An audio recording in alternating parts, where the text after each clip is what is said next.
ದಾವಣಗೆರೆ ಸಮರ ಗೆಲ್ಲೋದ್ಯಾರು, ಬಾಗಲಕೋಟೆ ಗೆದ್ದು ಬೀಗೋದ್ಯಾರು? 2 ಕ್ಷೇತ್ರ ಮತದಾನಕ್ಕೆ ಹೇಗಿದೆ ಸ್ಪಂದನೆ? ಎವಿಎಂ ಸೇರ್ತಿದೆ ಅಭ್ಯರ್ಥಿಗಳ ಭವಿಷ್ಯ. ಮತಗಟ್ಟೆಗಳಲ್ಲಿ ಕಾಕಿ ಕಣ್ಗಾವಲು. ನ್ಯೂಸ್ 18 ನಲ್ಲಿ ಗ್ರೌಂಡ್ ರಿಪೋರ್ಟ್. ಮಿನಿ ಸಮರದ ಸ್ಟೋರಿ ಇದು.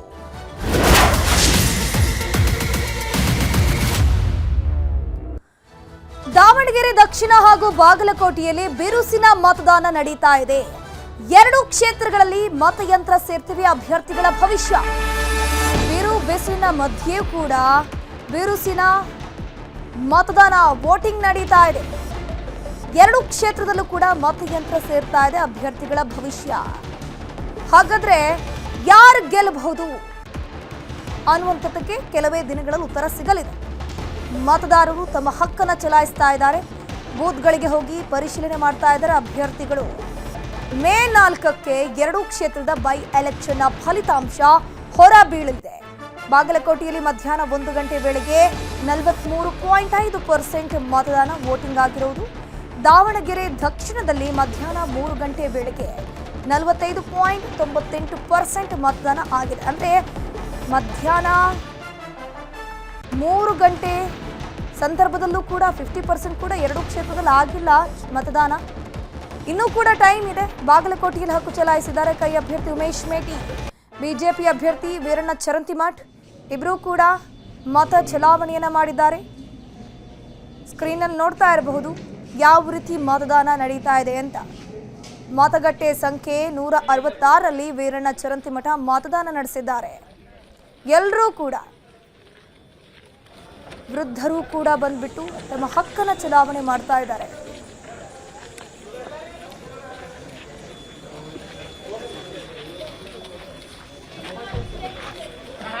ದಾವಣಗೆರೆ ಹಾಗೂ ಬಾಗಲಕೋಟೆ ಉಪಚುನಾವಣೆ ವಿಚಾರಕ್ಕೆ ಸಂಬಂಧಪಟ್ಟಂತೆ ಉಪಚುನಾವಣೆಗೆ ಇವತ್ತು ಮತದಾನ ಆಗ್ತಾ ಇದೆ. 2 ಪಕ್ಷದಲ್ಲೂ ಹೋರಾಟ ಇದೆ.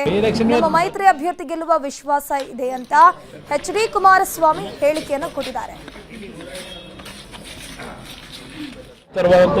ಎಲೆಕ್ಷನ್ ಮತದಾನ ಇದೆ. ಇನ್ನು ಮೇ 4ನೇ ತಾರೀಕು ವೆಯ್ಟ್ ಮಾಡಬೇಕು, ನೋಡೋಣ ಏನು ಫಲಿತಾಂಶ ಬಿಡುತ್ತೆ. ಎಲ್ಲ ಮುಗಿಸಿದ್ದಾರೆ. 2 ಪಕ್ಷದಲ್ಲೂ ದೊಡ್ಡ ತೀವ್ರತರವಾದಂಥ ಸೆಣಸಾಟ ಆಗಿದೆ.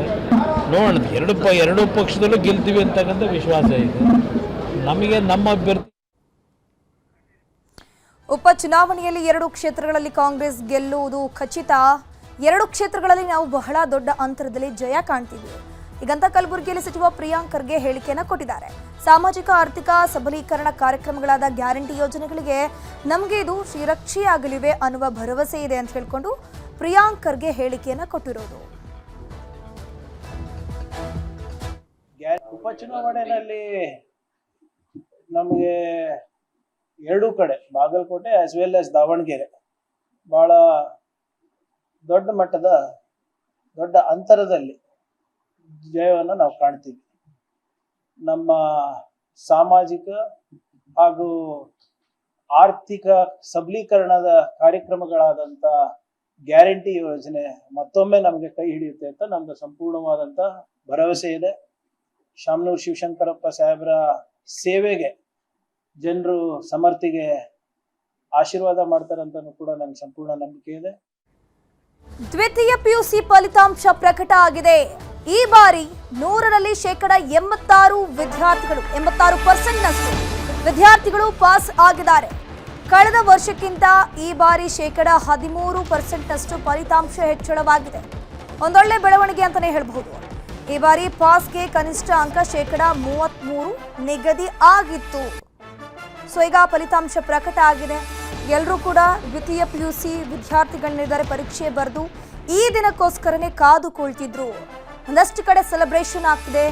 ಇವತ್ತು ಸಂಜೆ 6:15ಕ್ಕೆ ಶಿಕ್ಷಣ ಸಚಿವ ಮಧು ಬಂಗಾರಪ್ಪ ಇದೇ ವಿಚಾರಕ್ಕೆ ಸಂಬಂಧಪಟ್ಟಂತೆ ಸುದ್ದಿಗೋಷ್ಠಿಯನ್ನು ನಡೆಸಲಿದ್ದಾರೆ.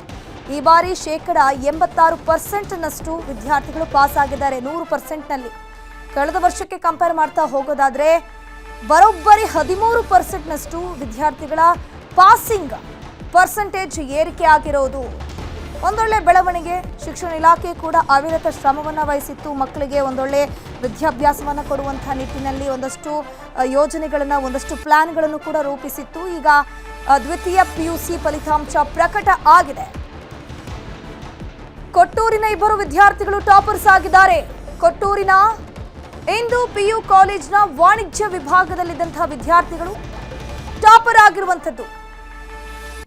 ಕೊಟ್ಟೂರ್ನ ಇಬ್ಬರು ವಿದ್ಯಾರ್ಥಿಗಳು ಟಾಪರ್ಸ್ ಆಗಿದ್ದಾರೆ. ಈ ಬಾರಿಯ ದ್ವಿತೀಯ ಪಿಯುಸಿ ಪರೀಕ್ಷೆಯ ಫಲಿತಾಂಶದಲ್ಲಿ ವಾಣಿಜ್ಯ ವಿಭಾಗದಲ್ಲಿ ದಿಶಾಗೆ ಪ್ರಥಮ ಸ್ಥಾನ ಸಿಕ್ಕಿರೋದು. ದಕ್ಷಿಣ ಕನ್ನಡ ಜಿಲ್ಲೆಯಲ್ಲೂ ಕೂಡ ಟಾಪರ್ಸ್ ಇದ್ದಾರೆ.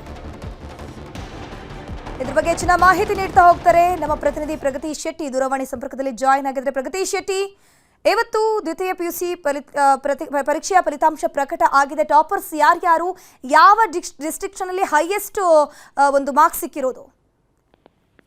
ಧನಶ್ರೀ, ಇವತ್ತಿನ ಫಲಿತಾಂಶ ಪ್ರಕಟ ಆಗಿರುವಂತದ್ದು ಕಳೆದ ವರ್ಷಕ್ಕಿಂತ ಈ ವರ್ಷ ದಾಖಲೆಯ ಪ್ರಮಾಣದಲ್ಲಿ ಫಲಿತಾಂಶ ಏರಿಕೆ ಆಗಿರೋದು ಗೊತ್ತಾಗ್ತಾ ಇದೆ. ಕಳೆದ ವರ್ಷ 73.45% ವಿದ್ಯಾರ್ಥಿಗಳು ಪಾಸ್ ಆಗಿದ್ರು. ಈ ವರ್ಷ 86% ವಿದ್ಯಾರ್ಥಿಗಳು ಪಾಸ್ ಆಗಿರೋದು ಸದ್ಯಕ್ಕೆ ಗೊತ್ತಾಗ್ತಾ ಇದೆ. ಇನ್ನು ಯಾವ್ಯಾವ ಜಿಲ್ಲೆಯಲ್ಲಿ ಪ್ರಥಮ ಬಂದಿದೆ, ಯಾರು ಪ್ರಥಮ ಅನ್ನೋದನ್ನ ಅಧಿಕೃತವಾಗಿ ಸಂಜೆ 6:15 ಶಿಕ್ಷಣ ಸಚಿವ ಮಧು ಬಂಗಾರಪ್ಪ ಅವರೇ ಅನೌನ್ಸ್ ಮಾಡ್ತಾರೆ.